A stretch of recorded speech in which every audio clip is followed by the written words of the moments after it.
2025 कराची में हादसात और जराइम में खतरनाक हद तक इजाफा। ट्रैफिक, फायरिंग, खुदकुशी, आतिशज़दगी और दीगर सानियात में हज़ारों अफराद मुतासर। 2025 में ट्रैफिक हादसात में 847 अफराद जहां बाग, 12,014 जख्मी हुए। डकैती मज़ामत पर फायरिंग, 90 अफराद चल बसे। फायरिंग के मुख्तलिफ वाक़यात में 415 अफराद जहां बाग, 1649 जख्मी हुए हैं। फलाही इदारे ने सानियात में जहां बाग जख्मी अफराद के अदाद-ओ-शुमार जारी कर दिए हैं। इस हवाले से मजीद जानेंगे दुरे शहवार से। जी दुरे, अपडेट कीजिएगा। बिल्कुल, अगर हम रवा बरस बात करें मुख्तलिफ ट्रैफिक हादसात की और मुख्तलिफ सानियात की, तो शहरियों के जाबहक होने की रिपोर्ट एक फलाही इदारे ने जारी कर दी है, जिसमें अगर हम बात करें तो रवा बरस ट्रैफिक हादसात की शरह ज़्यादा रही और 847 अफराद ट्रैफिक हादसात में जाँ बहक हुए। जब एक ट्रैफिक हादसात में जाँ बहक में अफराद की अगर हम बात करें, मर्द 663 जबकि ख़वातीन जो है 87 ख़वातीन, 73 बच्चे और 24 बच्चियाँ शामिल रही हैं। जबकि ट्रैफिक हादसात में जख्मियों की तादाद 12,014 रही, जिसमें 9,413 जो है मर्द हैं और 1,877 खवातीन, जबकि 555 बच्चे और 169 जो है वो बच्चियां शामिल रही हैं। अच्छा जी, शहर कायद की अगर हम बात करें डकैती मज़ाहमत पर जाँ बहक होने वाले शहरियों की, तो 90 अफराद जो है वो जाँ बहक हुए हैं डकैती मज़ाहमत पर, जबकि 15 डाकू शहरियों के तशद्दुद से हलाक और 35 जो हैं वो जख्मी हुए हैं। जबकि 2025 में कराची में फायरिंग के मुख्तलिफ वाक़यात में 300 जो 58 है वो शहरी जाँ बहक हुए हैं।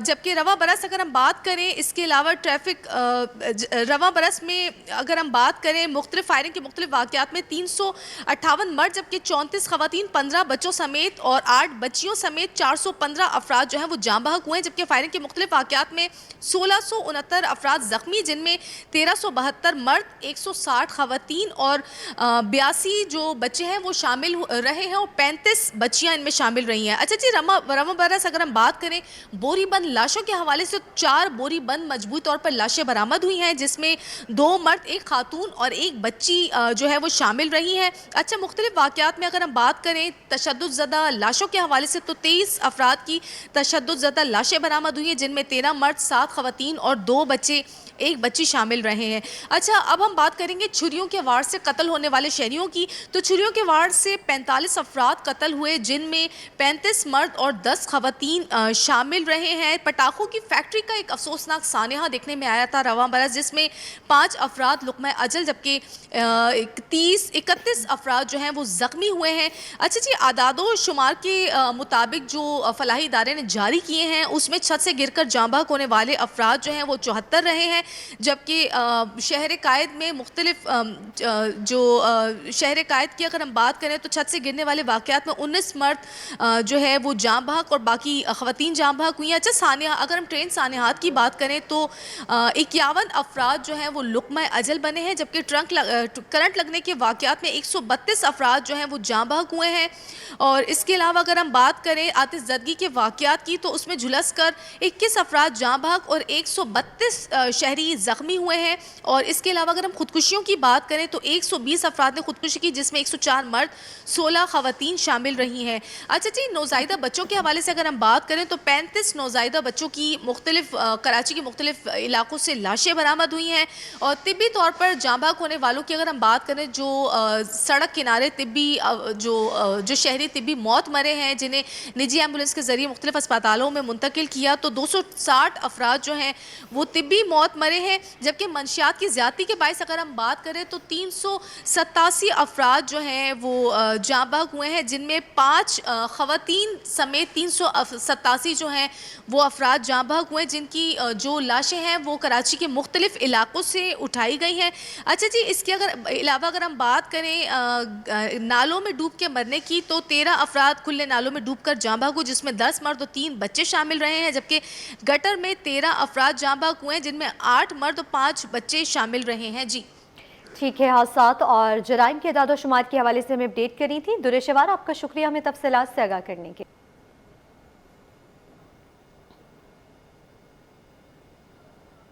असलहा तान कर शहरी से डकैती करने वाले को अदालत से रिलीफ मिल गया। सेशन अदालत जनूबी ने मुलजिम की दरखास्त जमानत मंजूर करते हुए उसे रिहा करने का हुक्म दे दिया।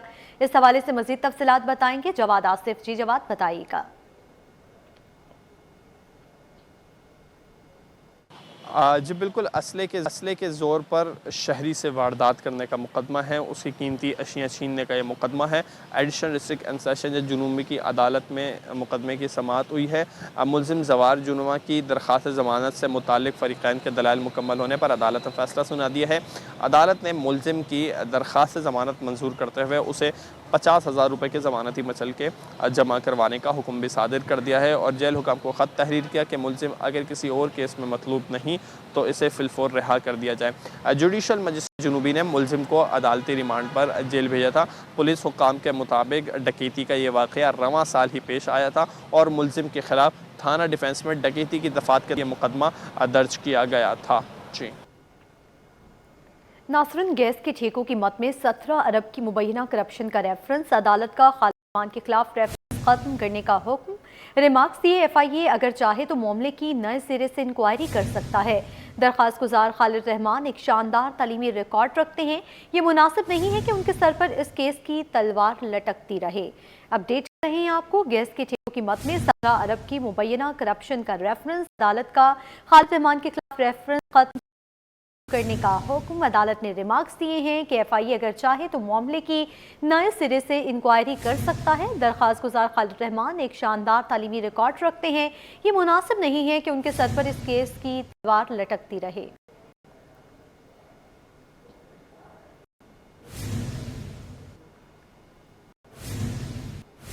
लेजेंड ट्रस्ट फ्रॉड स्कीम में गिरफ्तार मुलजिम अदालत में पेश। मुलजिम नेमतुल्लाह 5 रोज़ा जिस्मानी रिमांड पर पुलिस के हवाले। तफ्तीशी अफसर ने अदालत को बताया कि केस के मफरूद मुलजिमान को गिरफ्तार करना है। तफ्तीशी अफसर ने 14 रोज़ा जिस्मानी रिमांड की इस्तदा की थी। अदालत की जानिब से 5 रोज़ा मंजूर की गई है।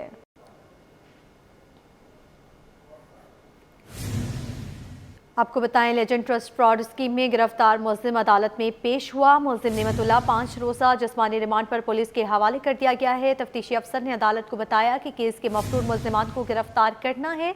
तफ्तीशी अफसर ने 14 रोज़ा जिस्मानी रिमांड की इस्तदा की थी। अदालत की जानिब से 5 रोज़ा मंजूर की गई है।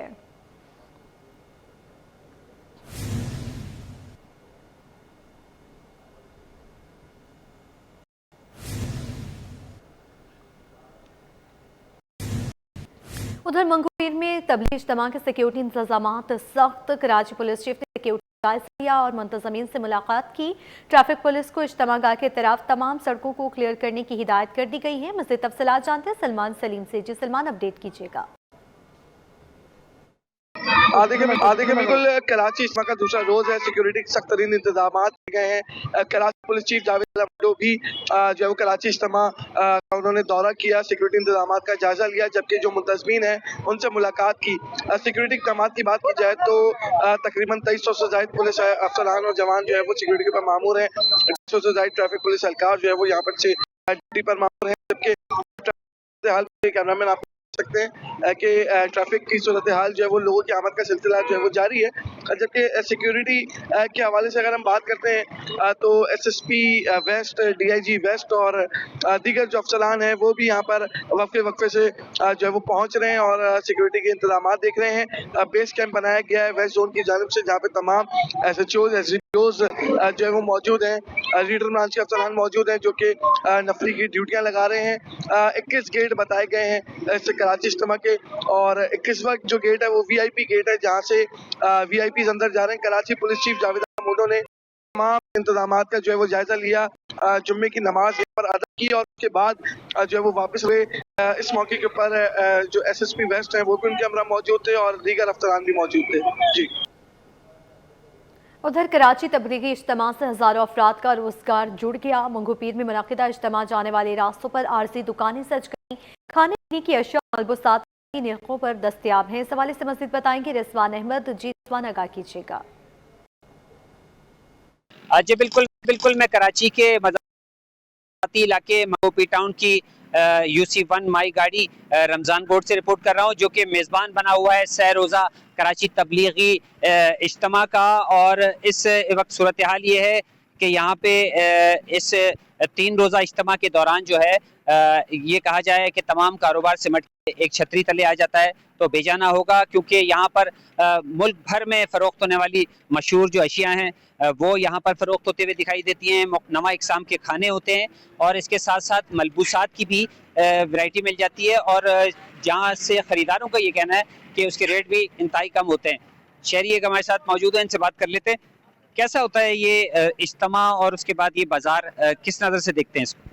जी बिल्कुल, सबसे पहले मैं आप लोगों को शुक्रिया जो आप लोग यहाँ पे आए। यहाँ पे जो है ना बहुत दूर दूर से लोग जैसे आते हैं, जैसे कि जो है ना बाहर का जो सौगात है, मुल्तान का हलवा जैसे मशहूर है, और बहुत से जो सौगात है बाहर के लोग आते हैं यहाँ पे जो है ना। और सबसे बड़ी बात है कि एक सौगात भी और दूसरा कम रेटों में जो है ना लोगों को यहाँ पे मिलता है, और लोग जो है ना बहुत खुशी से लेके अपने दोस्तों अहबाबों के लिए लेके जाते हैं। अच्छा, ये मुझे बताएं कि 3 रोज़ के दौरान जो है वो सबसे ज़्यादा रश जो है वो किस वक्त दिखाई देता है? वो अभी आज उसका दूसरा दिन शुरू हो चुका है। अभी नमाज के बाद जो है ना 4 बजे के बाद इंशाल्लाह जो है ना रश मज़ीद बढ़ जाएगा, और कल परसों 4 इतवार को जो दुआ होगा वो सबसे बड़ा रश होगा। बिल्कुल, इस बाज़ार के हवाले से आवाम तो फैसिलेट हो रहे हैं, लेकिन टाउन इंतज़ामिया को ये एतराज़ है कि ये बाज़ार जो है वो कहीं और लगाया जाए, क्योंकि इन शाहराहों पर जो है वो ट्रैफिक फ़्लो बहुत ज़्यादा होता है। पैदल काफ़िले भी आ रहे होते हैं, लाखों की तादाद में अफराद सफ़र करते हैं, तो इसे जो है वो बिल्कुल ट्रैफिक फ्री जो है दोनों चाहिए, इसके लिए बाज़ार कहीं और मुंतकिल किया जाए। जी, आगे बढ़ते हुए आपको अपडेट करेंगे। सिंध हाई कोर्ट में मौसम सरमा की तातीलात आज से शुरू हो गई हैं। तातीलात 26 से 10 दिसंबर तक जारी रहेंगी। तातीलात के दौरान कराची रजिस्ट्री में सिंध हाई कोर्ट का रेगुलर बेंच मुकदमात की समाअत करेगा। मज़ीद जानते हैं मुमताज़ जमाली से। जी मुमताज़, क्या तफसीलात हैं? बिल्कुल, देखें इस वक्त हम मौजूद हैं सिंध हाई कोर्ट कराची में, और सिंध हाई कोर्ट कराची में मौसम सरमा की तातीलात का आज से आगाज़ हो चुका है। और आज से जो मौसम सरमा से मुतल्लिक रोस्टर जारी हुआ था, जिन जजेस को दरख्वास्तों पर या मुख्तलिफ मुकदमात पर समाअत करनी थी, उन्होंने आज से जो है वो समाअत का सिलसिला शुरू कर दिया है। अब मौसम सरमा में मुख्तलिफ जजेस जो हैं वो रूटीन के मुताबिक छुट्टियों पर चले जाते हैं, तो लिहाजा मौसम सरमा जो है 26 दिसंबर से लेकर 10 जनवरी तक जारी रहेगा, जहां पर आइनी बेंच और रेगुलर बेंच के जो मुख्तलिफ जजेस हैं वो केसेस की समाअत करेंगे। आइनी बेंच जो है एक 2 रुकनी है, एक सिंगल रुकनी बेंच जो है कराची सर्किट कराची में जो है मुख्तलिफ केसेस की समाअत करेंगे। इसी तरह जो दूसरे रेगुलर बेंच है जिसमें एक जो है वो 2 रुकनी बेंच है, जबकि 3 जो है वो सिंगल रुकनी बेंच है, जिसमें गैर कानूनी तामीरात, तजावुज़ात, लापता अफराद और जो फौरी नौयत के केसेस की समाअत है वो उनकी सिंध हाई कोर्ट में मौसम सरमा में भी समाअत का सिलसिला जारी रहेगा। जी, बात करेंगे सोने की कीमतों के हवाले से। आलमी मुकामी मार्केट में सोना मजीद महंगा। आलमी बाजार में सोना $5 इजाफे के बाद $4,510 फी औंस पर पहुंच गया। फी तोला सोना ₹500 महंगा। नई कीमत $4,73,362 की बुलंद सतह पर पहुंच गई। 10 ग्राम सोना ₹429 इजाफे से $4,05,831 का हो गया है। इसी हवाले से मजीद जानते हैं ब्यूरो चीफ अशरफ खान से। जी अशरफ, अपडेट कीजिएगा सोने की कीमतों के हवाले से। मुकामी मालूम है सोने की ऊंची उड़ान न रुकने का नाम ले रही है। आलमी बाजार में सोना $5 मजीद महंगा होकर $4,510 फी औंस पर पहुंच गया है। इस इजाफे का असर मुकामी सराफा बाजार में हुआ है, जिससे फी तोला सोना ₹5 मजीद महंगा होकर $4,73,362 की बुलंद सतह कायम कर दी है। साथ ही 10 ग्राम सोना ₹429 इजाफे से $4,05,831 की बुलंद सतह पर पहुंच गया है। और 1 तोला चांदी ₹240 एक दिन में महंगी होकर जो है $7,945 की नई बुलंद तरीन सतह कायम कर दी है। ठीक है अशरफ खान, आप हमारे साथ ही रहिएगा। नासुन डिपार्टमेंट ऑफ प्लांट प्रोटेक्शन में संगीन बेज़ाब्तगियों का इंकशाफ। चालिया smuggling case. DGDPP doctor Ataullah समेत अहम अफसरान फौरी ओहदों से बरतरफ। फैक्ट फाइंडिंग की जिम्मेदारी national food security establishment division के सपुर्द। चालिया स्कैंडल पर नैब और FIA को बाकायदा तहकीकात का हुक्म। फैक्ट फाइंडिंग कमेटी बराह रास्त वज़ीर आज़म को रिपोर्ट पेश करेगी। इस हवाले से मजीद जानते हैं ब्यूरो चीफ अशरफ खान से। जी अशरफ, अपडेट कीजिएगा इस हवाले से। छालिया स्मगलिंग केस में department of plan and protection के आला अफसरान जो है बरतरफ हो गए हैं। वजीर आजम के अहकाम के बावजूद DPP में संगीन बेजातियों का इंकशाफ हुआ है। DG DPP डॉक्टर अताउल्लाह जो है डॉक्टर खान को जो है समेत अहम अफसरान को फौरी ओहदों से हटा दिया गया है। जैसे कि आप नोटिफिकेशन में देख सकते हैं कि नेशनल फूड सिक्योरिटी और एस्टेब्लिशमेंट डिवीजन को फैक्ट फाइंडिंग की जिम्मेदारी सौंप दी गई है। फैक्ट फाइंडिंग कमेटी बराह रास्त वजीर आजम पाकिस्तान को रिपोर्ट पेश करेगी। छालिया स्कैंडल पर नैब और FIU को बाकायदा तहकीकात का हुक्म दे दिया गया है।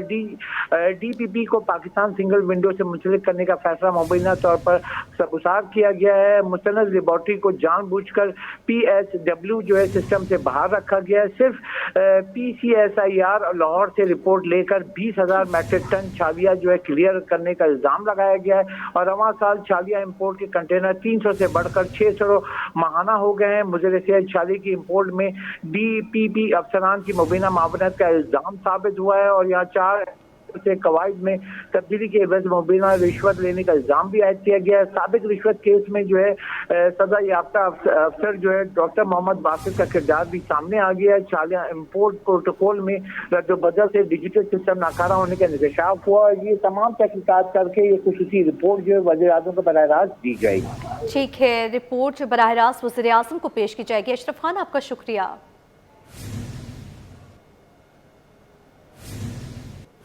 ट्रांसपोर्टर्स की आवाज़ अब कराची चैम्बर ऑफ कॉमर्स में गूंजेगी। ट्रांसपोर्ट ऑफ गुड्स एसोसिएशन ने कराची चैम्बर में 5 रुकनी काबीना उतार दी। हमास लोधी, रूफी मेमन, वकास मेमन, जावेद खान और अमीर हमजा काबीना में शामिल। रहनुमाओं का कहना है कि अब ट्रांसपोर्टर्स के मसाइल चैम्बर में उठाकर उनके हल को यकीनी बनाया जाएगा। काविश मेमन से मज़ीद तफसीलात जानते हैं। जी काविश, आगाह कीजिएगा। लेकिन ट्रांसपोर्टर्स की आवाज़ अब कराची चैम्बर ऑफ कॉमर्स में भी गूंजेगी क्योंकि ट्रांसपोर्ट ऑफ गुड्स एसोसिएशन ने अपनी 5 रुकनी काबीना कराची चैम्बर ऑफ कॉमर्स में उतार दी है। इसका क्या बेसिक मकसद है, इसी हवाले से हमारे साथ बात करने के लिए TGA के नुमाइंदगान मौजूद हैं, उनसे बात करते हैं। बताइएगा ये फ़ैसला क्यों लिया आपने?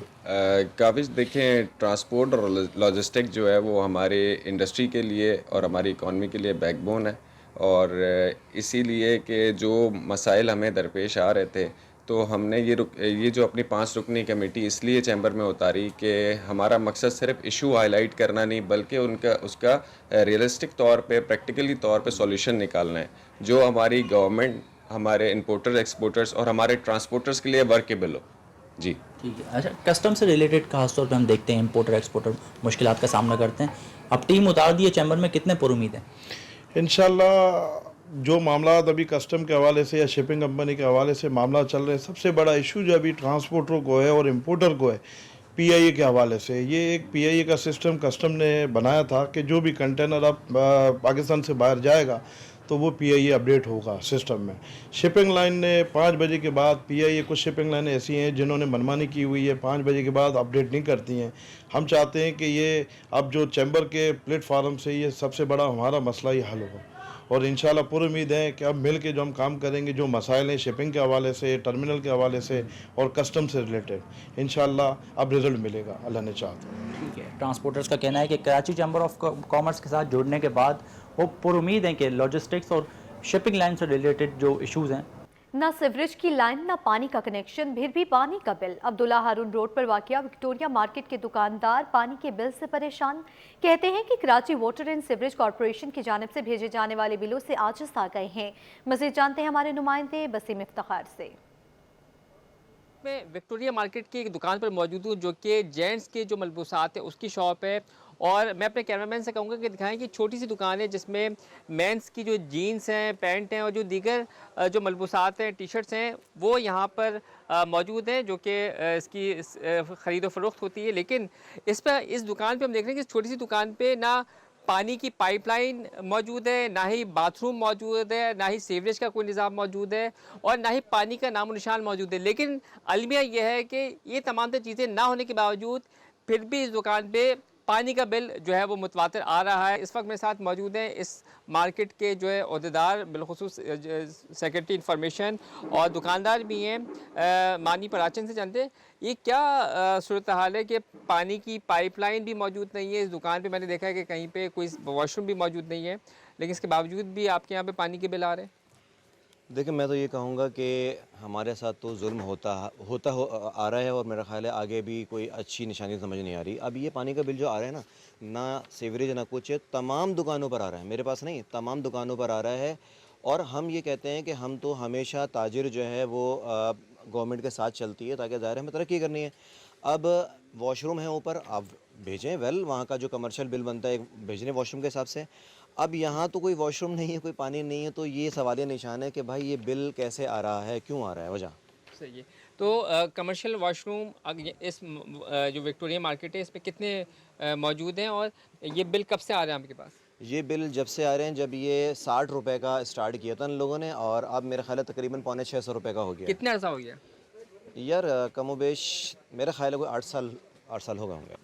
आज इनको समझ से बालतर है। उनका ये कहना है कि वाटर बोर्ड के अमले से भी इन्होंने इस बात से आगाह किया है, लेकिन इसके बावजूद भी वो ये कहते हैं कि बिल देना पड़ेगा। और ये परेशान है कि बिल क्यों देना पड़ेगा जब हमने ये सहूलत हमारी दुकान पे मौजूद ही नहीं है। जो कमर्शियल मार्केट है, जो कमर्शियल वॉशरूम है, उसके बिल आएंगे तो वो यकीनन देंगे, लेकिन जो दुकानों पर बिल आ रहे हैं वो समझ से बालतर हैं। जी। दूसरी जानब वाटर कॉरपोरेशन की पानी चोरों के खिलाफ कार्रवाइयां तेज। एंटी थेफ्ट सेल ने गैर कानूनी वाटर हाइड्रेंट्स मस्मार कर दिए।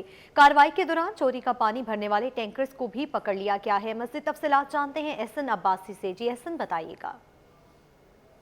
वाटर कॉर्पोरेशन के महकमा एंटी थेफ्ट सेल की जानिब से कार्रवाई की गई है। डिस्ट्रिक्ट वेस्ट में नॉर्दर्न बाईपास के करीब ये कार्रवाई की गई है, जहां पर गैर कानूनी पानी चोरी का नेटवर्क जो है वो चलाया जा रहा था। कानून नाफिज करने वाले इदारों के हमरा होने वाली इस कार्रवाई में मुकम्मल तौर पर भारी मशीनरी के हमरा इस मुनज़्ज़म नेटवर्क को जो है वो मस्मार किया गया है। वो तमाम लाइनें जो बिछाई गई थी मीठे पानी की चोरी के लिए और टैंकर्स को फराम किया जाता था चोरी करके आवाम का पानी, वो तमाम लाइनें जो हैं वो उखाड़ी गई हैं भारी मशीनरी के हमरा। वो जो सिस्टम लगाया गया था उस सिस्टम को भी ज़मीन से उखाड़ दिया गया है। साथ साथ वो तमाम इस्तेमाल होने वाला सामान जो है वो जब्त कर लिया गया है। वह मुताल्लिका थाने में वाटर कॉर्पोरेशन की मुद्दत में जो है वो मुकदमा दर्ज कराया जाएगा। उन तमाम मुलजिमान के खिलाफ जो इस नेटवर्क को जो है वो ऑपरेट कर रहे थे, अवाम का पानी चोरी करके अवाम को ही महंगे दामों फ़रोख्त किया जा रहा था। Mayor Karachi barrister Murtaza Wahab MD water corporation की खुसूसी हिदायत है कि शहर भर में पानी चोरों के खिलाफ जो है वो घेरा तंग किया जाए। अवाम का चोरी होने वाला पानी जो है वो कार्रवाइयों के साथ जो है वो मुकम्मल तौर पर तहफ़्फ़ुज़ उस पानी को फराहम किया जाए। अवाम का पानी अवाम तक पहुँचाना यकीनी बनाया जाए। जी। उधर सोल्जर बाजार में मस्जिद के सामने सीवरेज का पानी जमा हो गया। कचरे के ढेर ने भी इलाका मकीनों और नमाजियों को शदीद मुश्किलात में मुब्तला कर रखा है। गंदा पानी और ताफुन के बायस मस्जिद आने वाले नमाजियों को परेशानी का सामना है। आगाह करेंगी राबेल सदीद। इस वक्त मैं मौजूद हूँ गार्डन सोल्जर बाजार के इलाके में। वैसे तो शहर के बहुत से ऐसे इलाके हैं जहाँ पर हम देख रहे हैं कि सड़कें टूट फूट का शिकार है और पानी जो है सीवरेज का पानी फैला हुआ है, लेकिन गार्डन सोल्जर बाजार में इस वक्त हम मौजूद हैं। मेरे कैमरामैन सज्जाद आपको दिखाते चलें तो यहाँ पर जो है वो सीवरेज का पानी मौजूद है। साथ ही साथ वहाँ आप सामने देख सकते हैं बिल्कुल मस्जिद है, मस्जिद के बिल्कुल सामने जो है वो सीवरेज का पानी है। सामने ही मस्जिद के बिल्कुल कचरे का अंबार लगा हुआ है, जो कि ना सिर्फ शहरियों के लिए बल्कि जो नमाज पढ़ने के लिए आते हैं उन नमाजी उनके लिए भी मुश्किलात का सबब बन रहा है। इस वक्त हमारे साथ यहाँ के शहरी मौजूद है, इलाका मकीन मौजूद है, इनसे थोड़ी सी तफसीलात ले लेते हैं। आते हैं वो मशीन लाते हैं, खोल के चले आते हैं, फिर 2 दिन के बाद फिर ये गड्ढा भर जाते हैं। अच्छा, कितना टाइम हो गया इस गंदगी को यहाँ पे? 3 महीने तो हो गए। जी 3 महीने हो गए। अच्छा, तो आप लोगों ने अपनी मदद आपके तहत कभी साफ करने की कोशिश नहीं करी? बुलाते हैं हम लोग, आते हैं सरकारी अपने जगह लिखवाते हैं, वो आते हैं खोल के चले आते हैं, फिर ये हो जाता है दोबारा ऐसा। क्या अपील करना चाहेंगे? अब फील तो ये है कि नमाजी आते हैं लोग आते हैं, परेशानी होती है लोगों को। रिहायशी इलाका भी है, रैश भी है, बीमारी लगती है, सब मच्छर आते हैं, इसमें बड़े मसले मसाइल हैं। जी बिल्कुल, जैसे कि आपने देखा हमारे साथ इलाका मकीन मौजूद है। उनका यही कहना है कि रिहायशी इलाका है और सामने ही मस्जिद है, नमाजियों को भी दुश्वारी का सामना करना पड़ता है। यहाँ से जो राहगीर गुजरते हैं उनको भी दुश्वारी का सामना करना पड़ता है और कचरे के अंबार के बायस, सीवरेज के पानी के बायस जो है वो वो बीमारियाँ फूटने का भी यहाँ पर खदशा है। तो उनका यही अपील है कि जल्द से जल्द इस चीज़ की सफाई करवाई जाए ताकि जो है वो यहाँ पे किसी भी बीमारी से बच्चों को महफूज रखा जा सके। जी।